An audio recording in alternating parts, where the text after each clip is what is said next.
Muy bienvenidos a todos, hermanos, que Dios les continúe bendiciendo. Bueno, es un privilegio, es un honor que tenemos de poder estar alabando y adorando al Señor, de poder venir con libertad a escuchar la palabra de Dios. Tenemos que valorar eso. En otros países no lo pueden hacer con esta libertad que sí lo podemos hacer nosotros. Así que, ¿qué les parece si nos ponemos todos de pie para empezar a orar al Rey de Reyes, al Señor de Señores? Padre, en el nombre de Jesús te damos gracias una vez más porque nos permite, Señor, acercarnos a tu presencia. Te damos gracias porque tiernas y eternas son tus misericordias para con nosotros, Señor. Gracias te damos por venir al encuentro de tu pueblo, porque tu palabra dice que saldrás al encuentro de que con alegría hace justicia.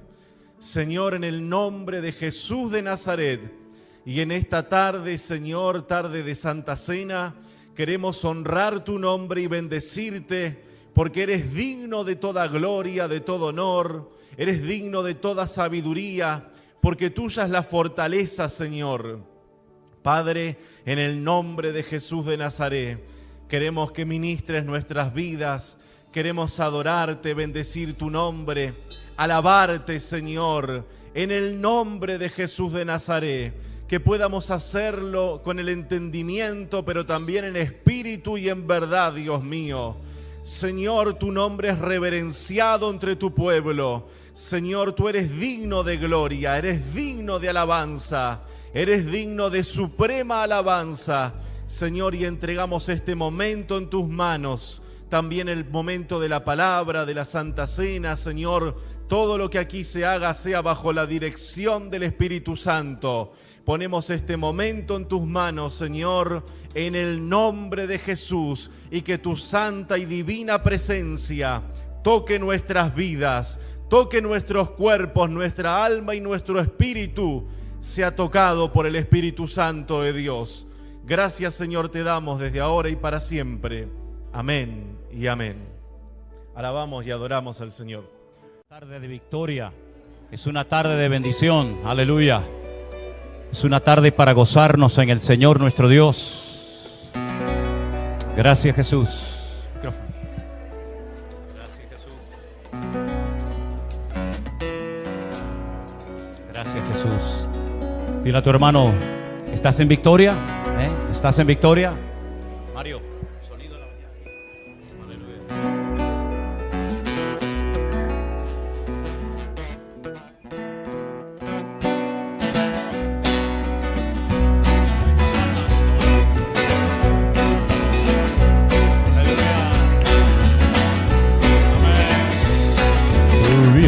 Contra mí con espada y jabalina, yo voy contra ti en el nombre de mi Dios. No te tengo miedo, aunque hoy te venceré. Todos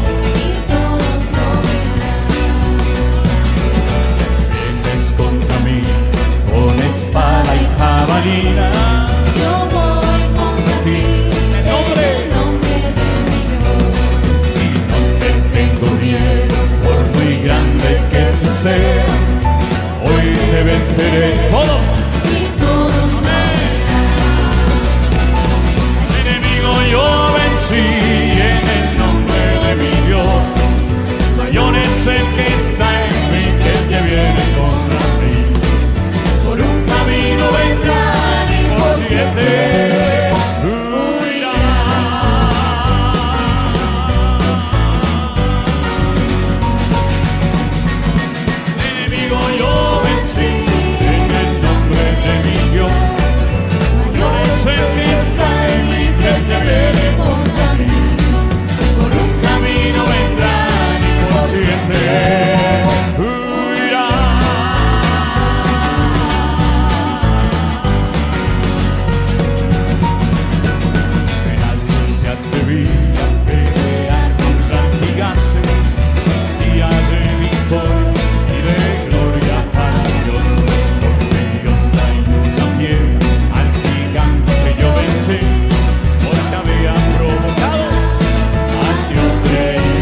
Oramos un momentito a nuestro Dios, cerramos nuestros ojos y pedimos la bendición de Dios para esta palabra que quiero compartir con ustedes en el día de hoy, siguiendo un poco la línea de los dos últimos mensajes que he compartido a la iglesia, pero después de orar, antes de pasar directamente al mensaje, tenemos también otros dos anuncios muy importantes, pero primeramente vamos a orar. Padre Celestial, gracias de todo corazón por este privilegio que nos das de disfrutar de nuestra comunión contigo y de saber que hay tantos y tantos, miles y miles de hermanos que están siguiendo, Señor, este culto en directo, gozándose en sus hogares. Pedimos también que tu palabra y tu bendición los alcance a ellos donde quiera que se encuentren. Gracias, Señor, por este privilegio de formar parte de la familia de Dios, la familia más grande y más hermosa sobre la faz de la tierra. Pedimos que abras nuestros corazones para que podamos disfrutar ahora de tu palabra y tú hables a nuestras vidas. En el precioso nombre de Cristo Jesús decimos amén y amén. Y ahora quiero llevarles ya directamente a 2 de Corintios, el capítulo 10. 2 de Corintios, capítulo 10, los versículos 3, 4 y 5. ¿Cuántas veces hemos leído, tanto a título personal como a nivel de iglesia, estos textos? Esta carta fue escrita por el apóstol Pablo a una iglesia que necesitaba urgentemente de mucha instrucción, de muchos consejos, porque no estaban haciendo las cosas muy bien, que digamos. Una iglesia con problemas internos, de divisiones, de celos, de envidias, de contiendas. Había desorden dentro de la iglesia, hay que decirlo todo, ¿verdad?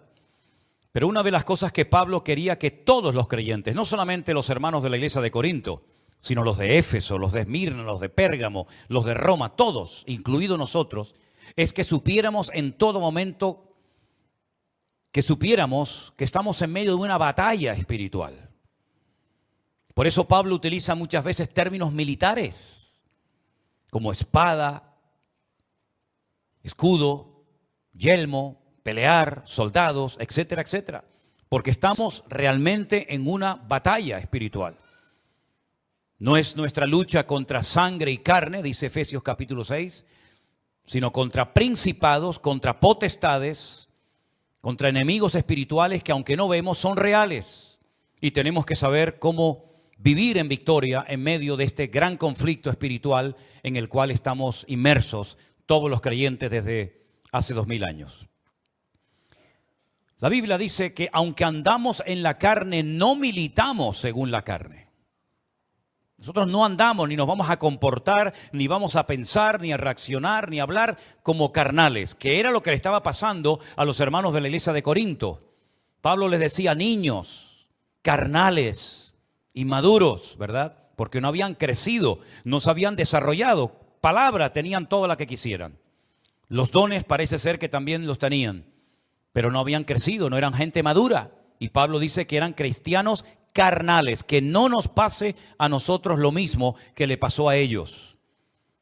Dice que las armas, luego tenemos armas, las armas de nuestra milicia no son carnales, porque nosotros no andamos en la carne, no echamos mano a las artimañas de la carne para defendernos, ni para atacar a nadie. Nuestras armas, dice la Biblia, que son poderosas en Dios para la destrucción de fortalezas de tipo espiritual, se sobreentiende, derribando argumentos y toda altivez que se levanta contra el conocimiento de Dios y llevando cautivo todo pensamiento a la obediencia a Cristo. Si ustedes prestaron atención a la lectura que nuestro hermano Jerónimo nos traía esta tarde, simplemente a modo de ejemplo, vemos cómo el pueblo de Israel, cuando logra por fin, después de tantos años de peregrinar y dar vueltas y vueltas en el desierto, logran cruzar el río Jordán.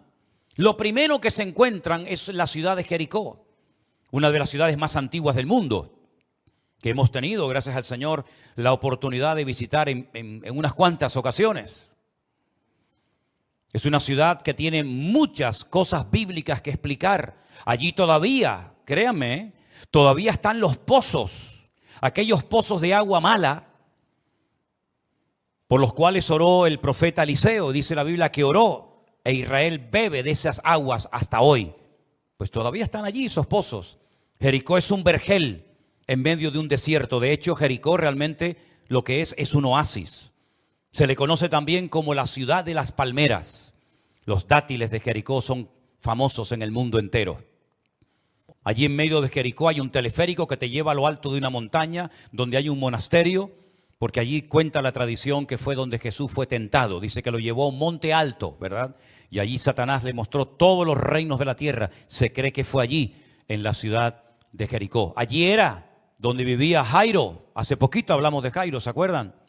Aquel principal de la sinagoga que va suplicándole al Señor que ore por su hija, que está a punto de morir. Finalmente sabemos que murió, pero el Señor le dijo: no temas, tranquilo, cree solamente, tu hija no está muerta, tu hija está durmiendo. Algo que algunos se reían de él. Podríamos hablar muchas cosas de Jericó, pero sin lugar a dudas, por lo que más es conocido Jericó es por sus murallas, ¿sí o no? Las famosas murallas de Jericó. Murallas enormes, dobles, por cierto. Dice que había una muralla exterior y una muralla interior. Y había gente, como por ejemplo Rahab, que vivía entre el muro de fuera y el muro de adentro. Una ciudad, humanamente hablando, imposible de conquistar.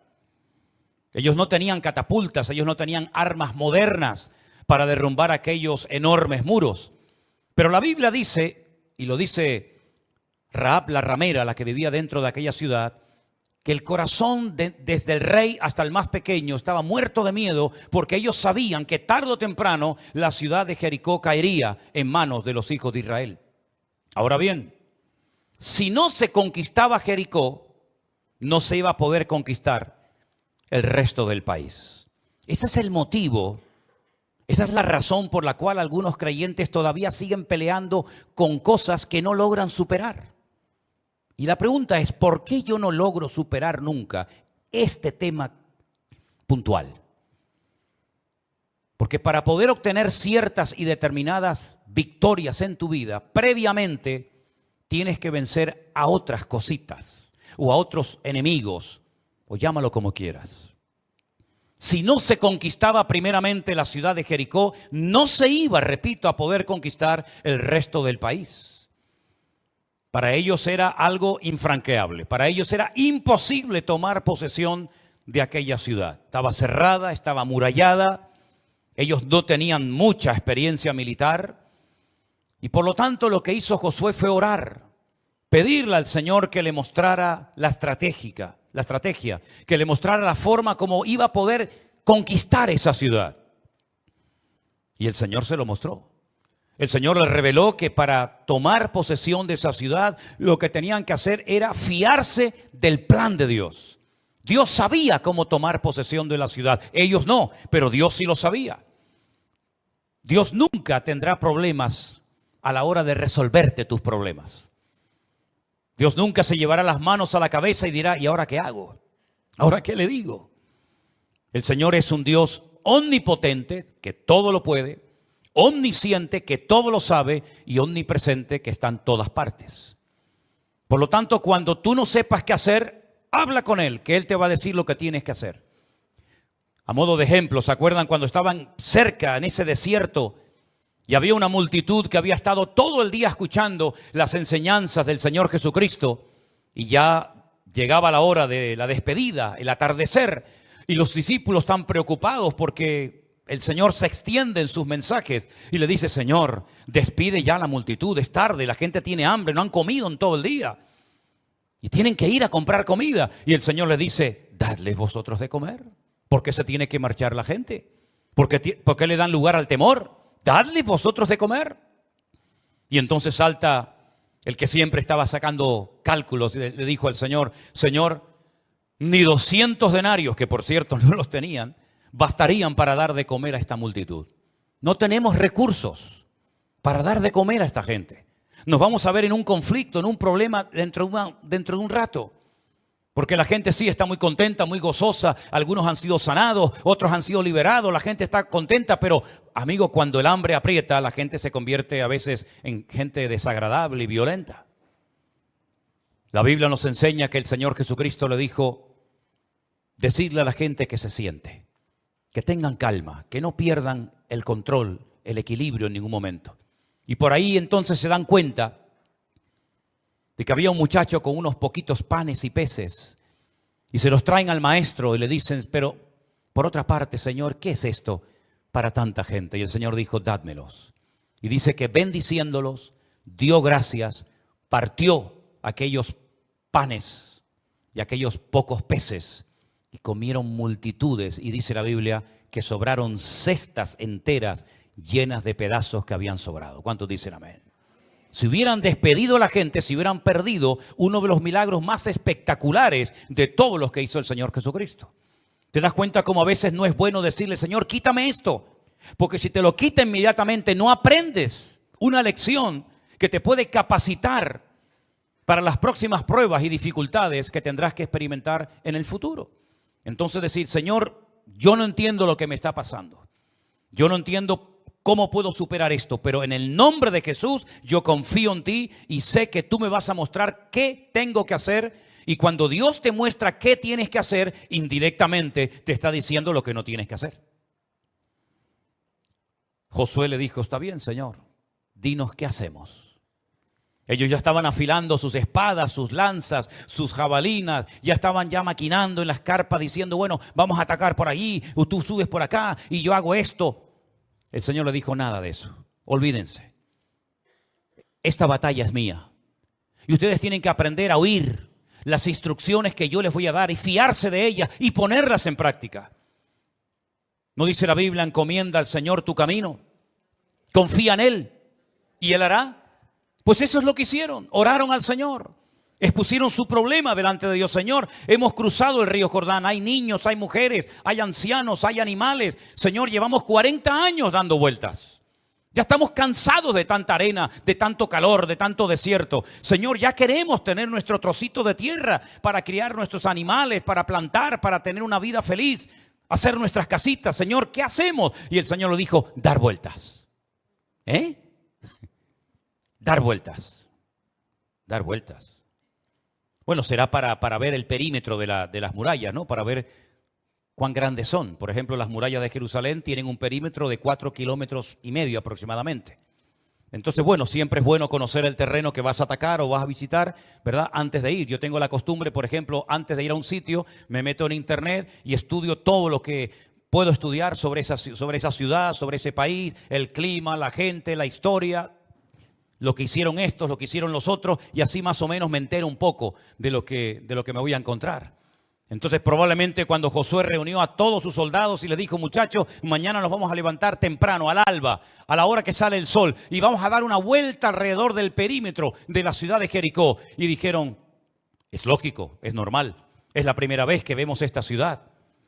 Vamos a recorrerla a ver cuántas puertas tiene, si todas las murallas tienen la misma altura, si hay un punto débil, si hay alguna grieta. Pero es que el segundo día les dijo exactamente lo mismo. Y el tercero, y el cuarto, y el quinto, y el sexto. Y ya algunos dirían, pero una pregunta, ¿no hay algo nuevo que te ha comentado el Señor?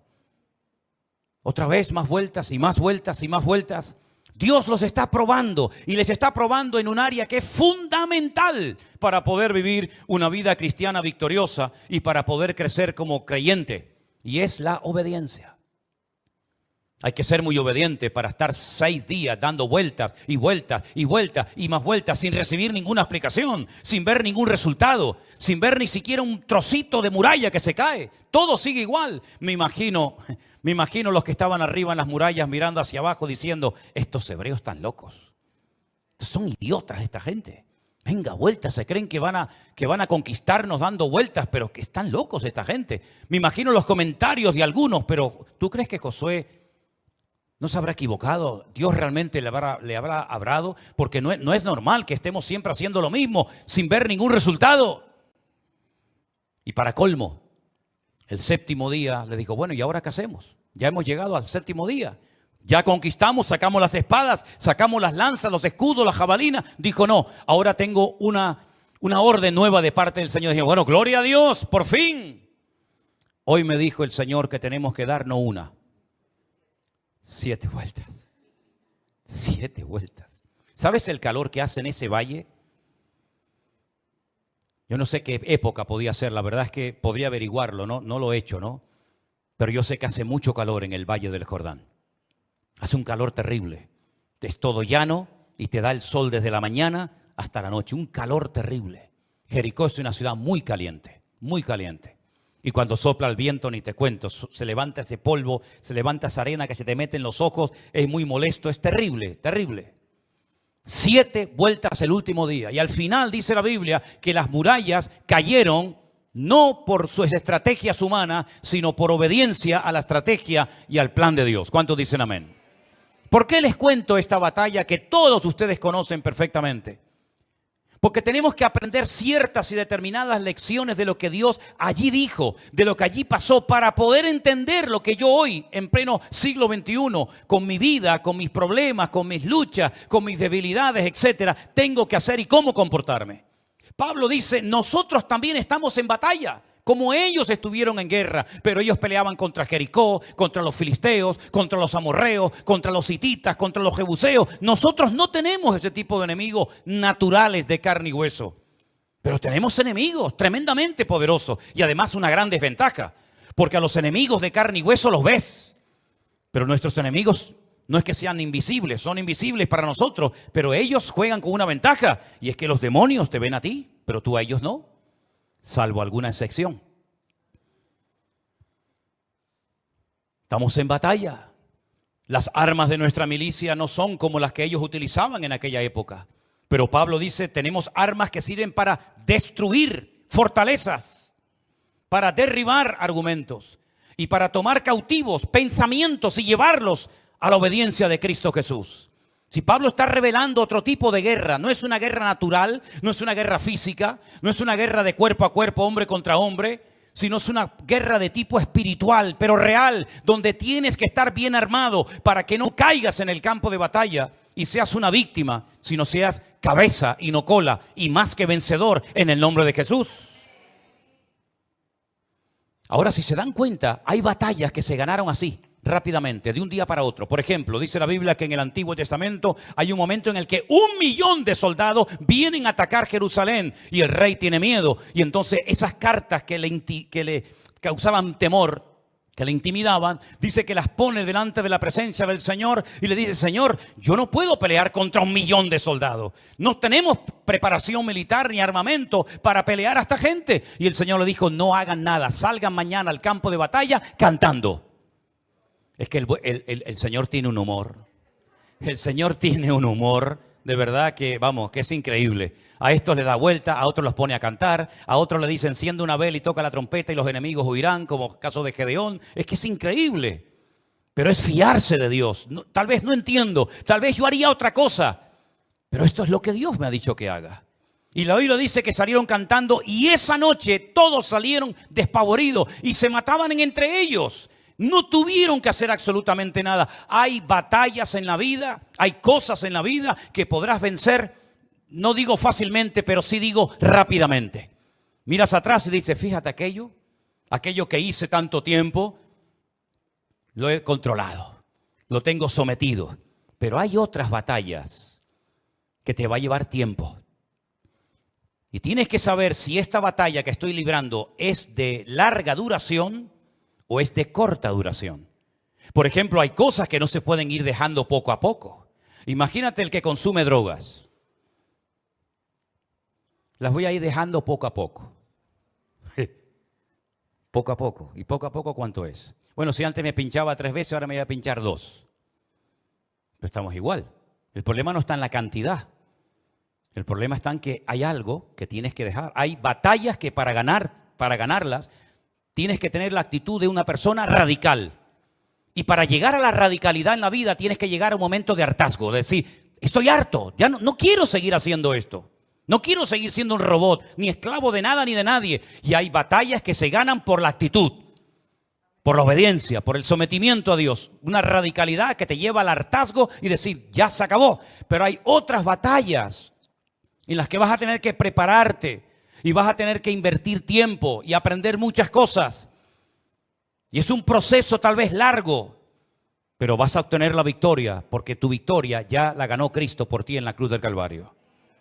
Y es interesante notar cómo tuvieron que aprender a esperar, cómo tuvieron que aprender a discernir la estrategia divina, la estrategia de Dios. Pero entonces, ¿cuáles son nuestras armas? ¿De qué armas puedo disponer hoy en día como cristiano para yo defenderme?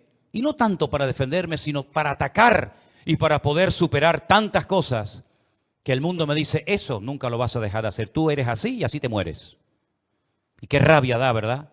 Cuando tú en lo más profundo de tu corazón quieres ser otro tipo de persona, pero te dicen tú. Y te hacen esos gestos así. El canario es mucho de gestos, ¿verdad? Y te dicen tú cambiar.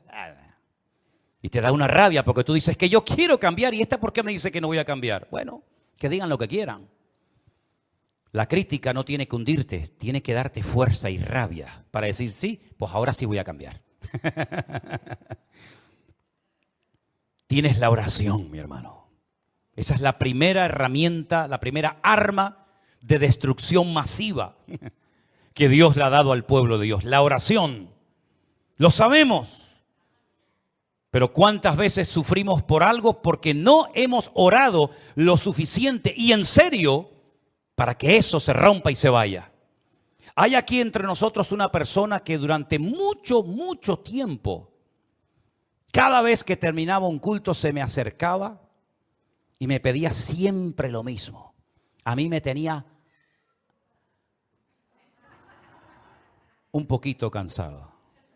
Porque nada más terminar el culto, yo sabía que se iba a acercar esta persona y me iba a decir, ¿puedes orar por mí? Por esto, ¿no? Sí.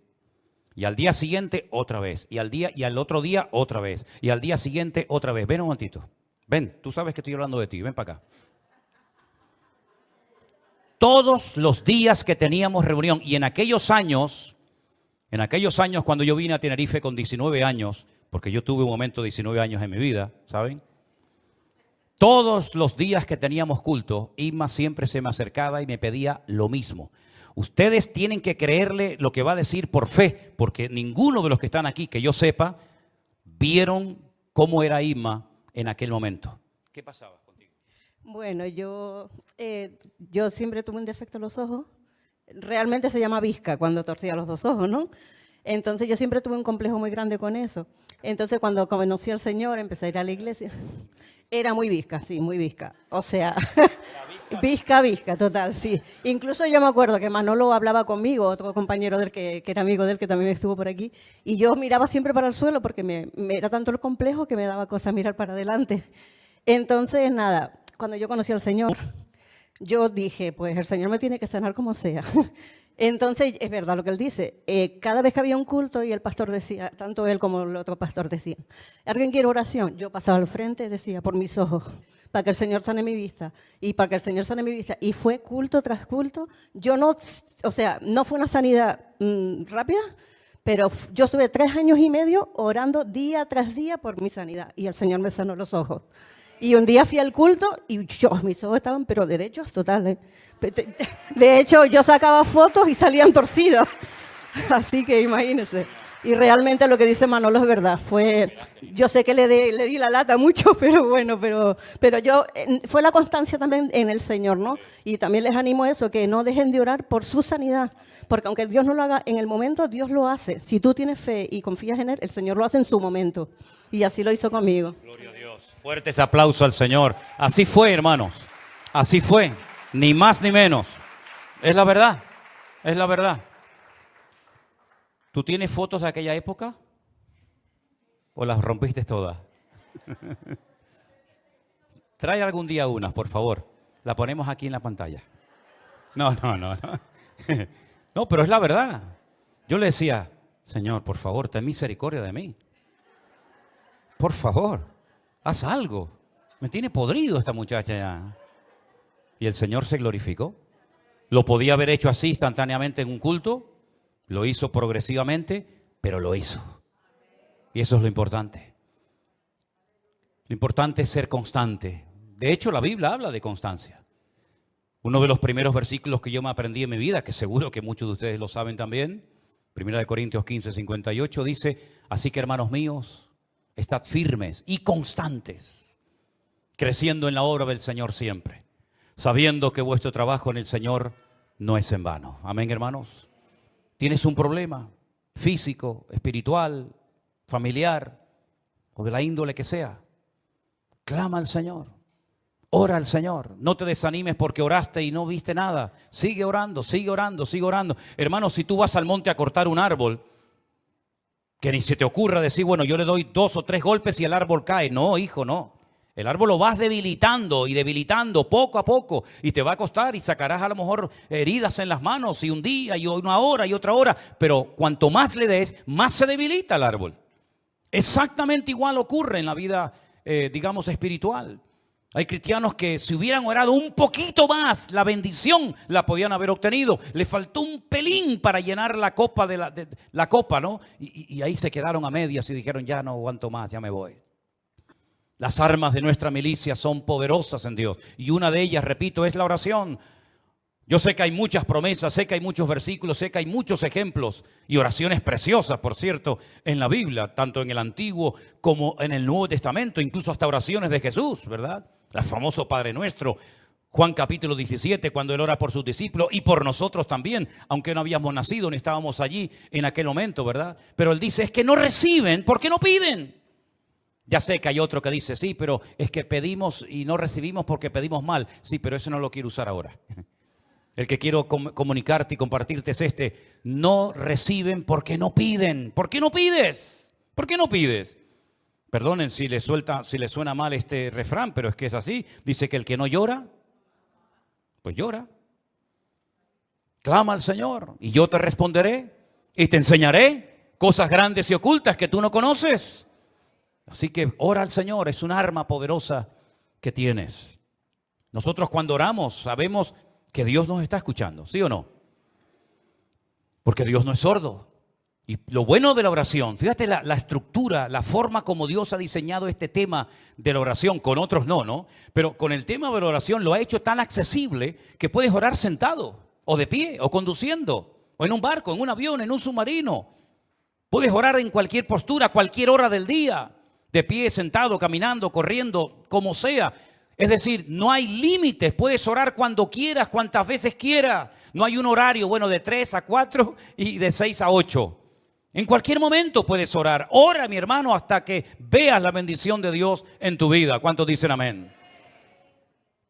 El sueño de toda mi vida, uno de los sueños que yo tenía, era poder algún día tener una autocaravana y poder viajar por ahí, predicar la palabra y visitar gente. Y como nadie me hacía caso en mi casa, porque ya era el pesado de siempre, yo me reunía con Miriam y le decía, Miriam, mira, como los demás no me hacen caso, ven conmigo. Y claro, era pequeñita, casi venía obligada, ¿no? O sea, vamos a ponernos de rodillas y vamos a orar, tú y yo, todos los días, para que el Señor nos dé una autocaravana. Pasaron años y yo no tenía, ni una bicicleta, hasta que el Señor nos la dio. En otras palabras, hermano, no se canse de orar. Clama al Señor, pide al Señor. Y el Señor tiene grandes regalos y sorpresas. Pero es que si no se los pides, a lo mejor el Señor dice, bueno, se lo voy a dar a otro. Ese hombre tan hermoso era para ti, pero no lo pediste, se lo dio a otra. No, déjenlo ahí. Tenemos la palabra de Dios, amén, hermanos. La palabra de Dios. Inspirada por el Señor. ¿Para qué? Para que sepas cómo comportarte, cómo pensar, cómo hablar, cómo moverme, cómo actuar. Lámpara es a mis pies tu palabra y lumbrera mi camino, decía el salmista en el 119, ¿verdad? La palabra de Dios te orienta, la palabra de Dios te alienta, la palabra de Dios te habla, te abre los ojos. Fíjense cuando aquellos 2 discípulos desanimados diciendo, nos hemos equivocado de Mesías, dejamos el trabajo, dejamos la familia, dejamos todo, hasta vergüenza les daba volver a su provincia y se iban en dirección opuesta porque Emaús está yendo en una dirección y Galilea está en otra dirección. Ellos eran galileos, ellos eran del norte, pero seguramente a estos 2 discípulos les daba vergüenza volver a su tierra y decir, nos hemos equivocado, mataron al Mesías, lo dejamos todo creyendo que era el verdadero y nos hemos equivocado. Y dice que camino hacia Emaús el Señor se les presentó y empezó a hablarles.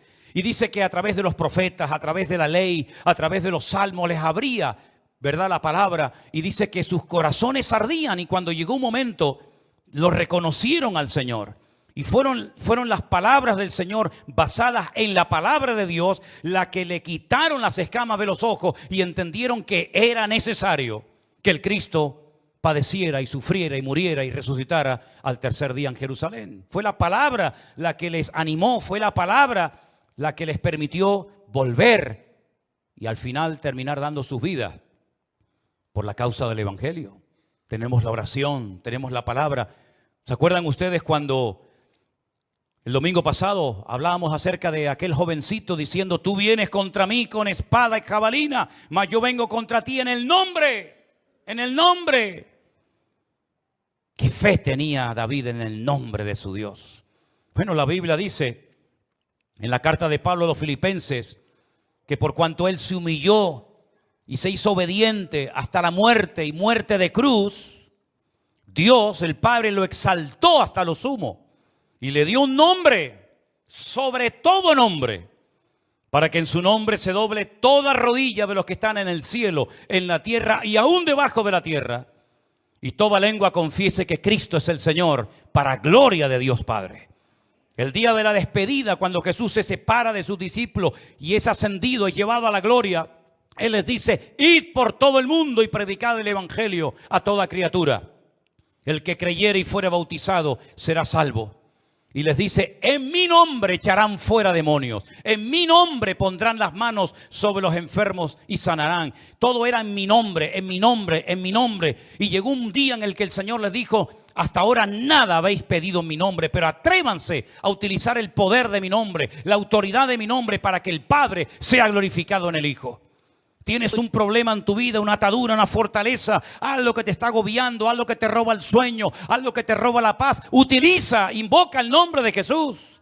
En el nombre de Jesús, esto se va de mi vida. Y si mañana viene otra vez, lo que sea, a molestarte, en el nombre de Jesús te recuerdo lo que te dije ayer: vete de mi vida. Y otra vez, hasta que finalmente, dice la Biblia, que si te sometes a Dios, el diablo huirá de vosotros. ¿Cuántos dicen amén? Tenemos que acostumbrarnos a usar más el nombre de Cristo. Cuando oremos, cuando vayamos a trabajar, cuando estemos conduciendo, cuando vayamos a un viaje: Señor, en tu nombre yo voy a hacer esto. Señor, en tu nombre que se abran las puertas. Señor, que tu nombre sea glorificado y que la gente reconozca que esta obra, quien la ha hecho, no ha sido el pastor, no ha sido un hombre, sino ha sido el Señor a través de su precioso y poderoso nombre. No solamente tenemos la oración y la palabra y el nombre de Cristo, sino dice la Biblia: vuestra fe ha vencido al mundo. El regalo, el don de la fe, qué maravilloso. Y hermanos, qué triste cuando he conocido gente que me dice: ¿cómo me gustaría a mí? Eso me lo han dicho, ¿cómo me gustaría a mí tener la fe que ustedes tienen? Yo digo, bueno, pues pídela al Señor. La fe es un regalo de Dios maravilloso. Pero la fe tenemos que usarla. Porque ustedes saben en la Biblia que hay muchos tipos y niveles de fe. Jesús le dijo una vez a un hombre: hombre de poca fe, ¿por qué dudaste? Cada vez que dudamos, para el Señor somos una persona de poca fe. Pero cada vez que creemos en Él y en el poder de su palabra, el Señor le dijo a aquel centurión: hombre, grande es tu fe. Vete, tu siervo ha sido sanado. En otras palabras, la fe puede crecer o menguar. Puedes tener una fe de buena calidad o de pésima calidad. Dice la Biblia que sin fe es imposible agradar a Dios. Por lo tanto, mis queridos hermanos, pongamos nuestra fe en Dios. Hay gente que tiene una fe tremenda en el periódico. Todo lo que leen del periódico se lo creen. Y después a la semana siguiente dicen todo lo contrario a lo que dijeron el programa anterior. Hay gente que tiene fe en los horóscopos. Hay gente que tiene fe en lo que dicen por ahí, pero que poca fe tienen en el Señor. Cuando el Señor Jesucristo dijo: tened fe en Dios. ¿Cuántos dicen amén? ¿Se acuerdan aquel padre desesperado que llega a los discípulos y le dicen: mi hijo no sé lo que le pasa, cuando ve aguas profundas se me tira adentro, se me quiere ahogar, se quiere matar? O cuando pasamos por un lugar donde hay fuego, se me tira adentro porque se quiere quemar. Y dice la Biblia que los discípulos no pudieron hacer nada. Oraron por él, trataron de liberar al muchacho, pero no había forma. El Señor no estaba, se había ido a la montaña a orar, y cuando baja Aquel padre desesperado que había venido con una expectativa tremenda, le dice al Señor, Señor, si puedes hacer algo, por favor, ayúdanos. Y el Señor dice, tranquilo, ¿cómo que si puedes hacer algo? No me eches a mí el muerto, yo no tengo el problema. Si tú puedes creer, Señor, ayúdame incredulidad. Si te patina la fe, si la tenías o la perdiste, dile al Señor, Señor, aumenta mi fe para creer que yo puedo ser una persona completamente diferente si me propongo ir en serio y conquistar todos mis enemigos en el nombre de Jesús. Y finalmente tenemos algo precioso que a veces no valoramos porque consideramos que ya es algo normal, pero es algo que tiene un poder tremendo. El Salmo 133, que la mayoría de nosotros conocemos perfectamente, dice, mirad cuán bueno y cuán delicioso es habitar los hermanos juntos en armonía. Y el Salmo podía haber terminado ahí diciendo, es verdad, qué bonito, ¿no? Cuando estamos juntos los hermanos, nos saludamos, hablamos, compartimos. Pero es que hay una promesa.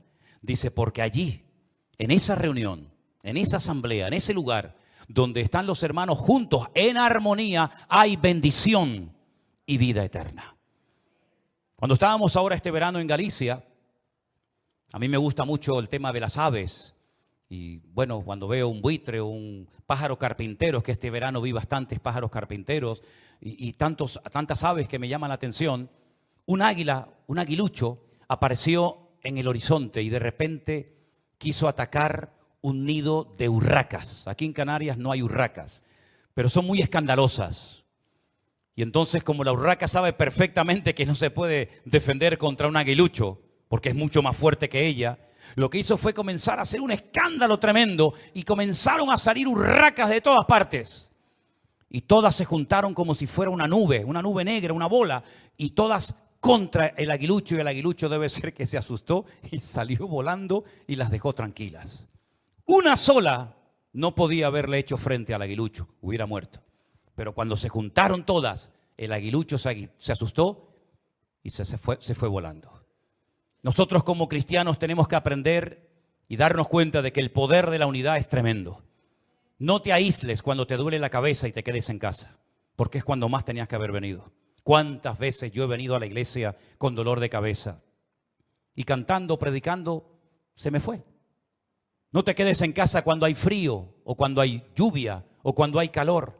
No te quedes en casa cuando no tienes ganas de venir al culto, porque si te quedas en casa cuando no tienes ganas de venir, es cuando más tenías que haber venido. En otras palabras, dale gracias al Señor por tener otros hermanos que simplemente, fíjate lo que te digo, simplemente hoy, tú por el esfuerzo que has hecho de haber venido aquí, de haberte arreglado, echaste desodorante y eso, ¿no? Desodorante, colonia, ¿cómo es? La maquillante, la reflectante, esta cosa, Lo digo porque simplemente por el hecho de haberte ya arreglado y haber dado un pasito y haber venido aquí en guagua, caminando, en taxi o como sea, ya no te vas a ir igual que como entraste. Ya te vas a ir con algo de bendición en tu vida. Y si además la palabra que estás escuchando, estas 5 herramientas, la oración, la palabra, el nombre de Cristo, la fe y la comunión con los hermanos, lo pones en práctica, eres imparable e indestructible. Porque hemos vencido al enemigo, porque mayor es el que está en nosotros que el que viene contra nosotros. Por un camino vendrán y por 7 huirán. Fuertes aplausos a nuestro Dios en esta tarde. Ese es nuestro Dios. Ese es nuestro Dios. Aleluya. Pero si no conquistaban Jericó, olvídense, no hay tierra para nadie. Hay victorias, hay batallas que previamente tienes que ganar para poder enfrentarte a otras batallas. Termino diciéndoles algo. David, cuando fue a pelear contra el gigante Goliat, no era la primera vez que se jugaba la vida. Cuando él abre su corazón y cuenta algo que yo creo que ni los hermanos sabían. Yo he matado un oso. Yo he matado un león. Todo eso lo preparó el Señor en esas experiencias para que cuando él llegara al campamento del filisteo, él viera al filisteo como un oso más o como un león más. Por lo tanto, todas las experiencias que has tenido, incluso las negativas, incluso las que te han hecho llorar, que esas son las mejores. Porque lo que se aprende llorando nunca se olvida. Lo que tú aprendes con dolor y sufrimiento, eso no lo olvidas en tu vida.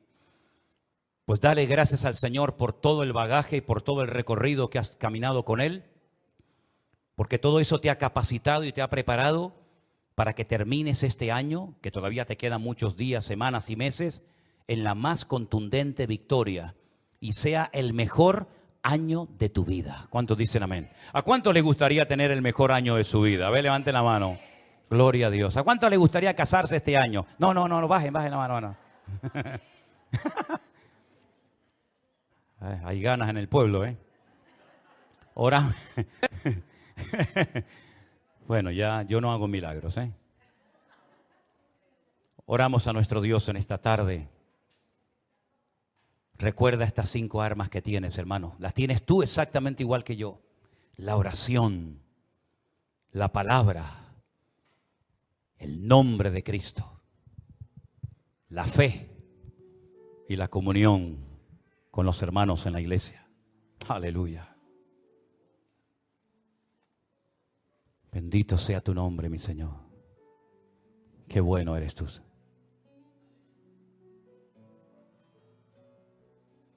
Gracias, Señor Jesús. Todo lo que sucede en nuestras vidas tiene un propósito y una razón de ser. Oh, gracias, Señor. Gracias, Padre. Pero no te resignes a la mediocridad. Permítele al Señor sorprenderte en estos próximos días. Ponte de pie conmigo en esta tarde. Aleluya. Gracias, Señor. Tú vienes contra mí con espada y jabalina. Yo voy contra ti en el nombre de mi Dios. No te tengo miedo, por muy grande que tú seas. Hoy te venceré y todos lo verán. Tú vienes contra mí con espada y jabalina. Yo voy contra ti en el nombre de mi Dios. Y no te tengo miedo, por muy grande que tú seas. Hoy te venceré. Y todos lo verán. Al enemigo yo vencí en el nombre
Hay una hermana que ha venido nada más y nada menos hoy desde Noruega. ¿Dónde está nuestra hermana Lady Carolina? Ahí está, ahí está. Pero ella forma parte de nuestra iglesia virtual y sigue los cultos desde Noruega.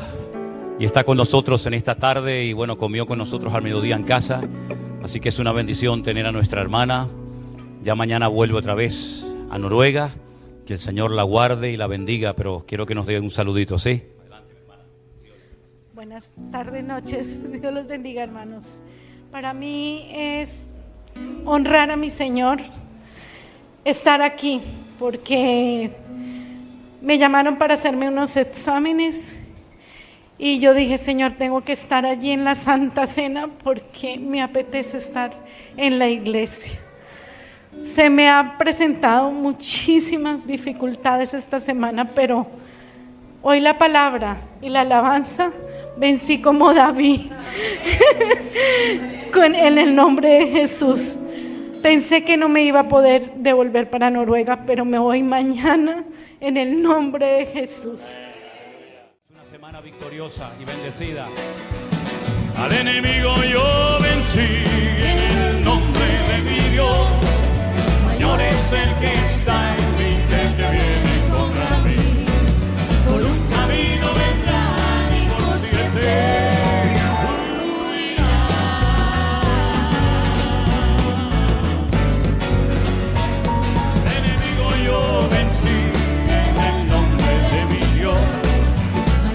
el que está en mí, el que viene contra mí. Por un camino vendrán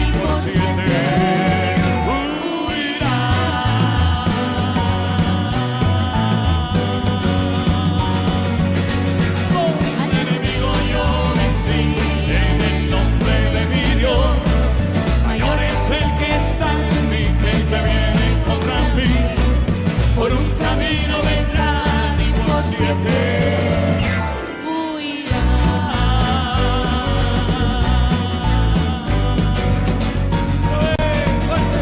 Al enemigo yo vencí en el nombre de mi Dios. Mayor es el que está en mí que el que viene contra mí. Por un camino vendrán y por 7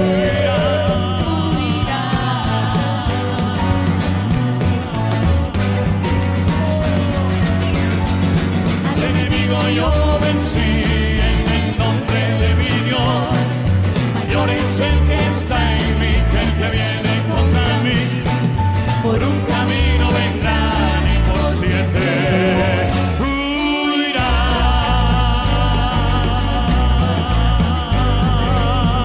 Dígalo fuerte.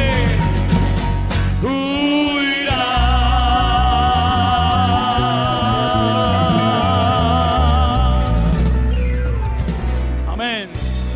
Aleluya.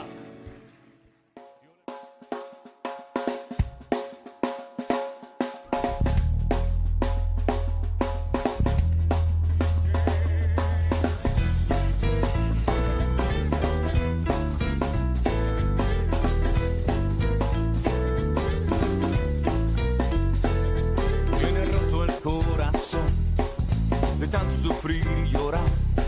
Tienes que aprender a descansar en Dios. No importa lo que te dijeron, no importa lo que te hicieron. Tienes que aprender a descansar en Dios.